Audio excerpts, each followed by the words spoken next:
அதெல்லாம் நம்ம ரிவைஸ் பண்ணலாம். யாராவது கவனம் இருக்குது? 12 month வசனம்.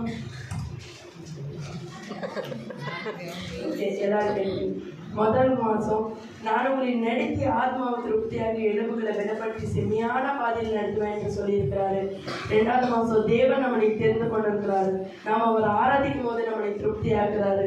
3வது மாதம் பின்வாங்கி போவாதீர்கள், பின்வாங்கி போன தண்டனைக்கு ஈடாவீர்கள். 4வது மாதம் இதோ நான் முன் போய் தடைகள் ஒழிக்கும்படி நான் பிரவேசிப்பேன். என்னோட தொடக்க ஆரம்ப அல்பமாக இருந்தாலும் முடிவு சம்பூர்ணமாக இருக்கு என்று சொல்லியிருக்கிறாரு. 6வது மாதம் 5வது மாதம் அதிசயங்களை காண பண்ணுவேன், அதிசயமாக கணக்க பண்ணுவேன், அதிசயமாக உன்னை திருப்தியாக்குவேன் என்று சொல்லியிருக்கிறாரு.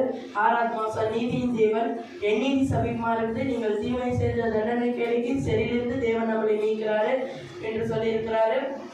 7வது மாதம் கேட்ட வாக்கியத்தை போல 7வது மாதம் நான் உங்களை அதிசயங்களை காண பண்ணுவேன், அதிசயமாக கணக்க பண்ணுவேன், அதிசயமாக நீ திருப்தியாக்குவேன் என்று சொல்லியிருக்கிறார். 8வது மாதம் அவர் கருத்தில் அடங்கியிருங்கள், இறக்கத்தில் பெரிய தேவனாக இருக்கிறார் என்று சொல்லியிருக்கிறார். 9வது மாதம் ஏசப்பா பின்பற்றும் போது நம்ம குடும்பத்தை ஆசீர்வதிக்கிறார், வேதிக்கு விலைக்கு காக்கிறார் என்று சொல்லியிருக்கிறாரு.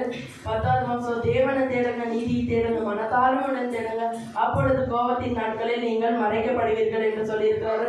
11வது மாதம் உங்கள் வாழ்க்கையில் எல்லா பகுதியிலும் சமாதானத்தை அளிக்கிற தேவனாக இருக்கிறார் என்று சொல்லியிருக்கிறாரு.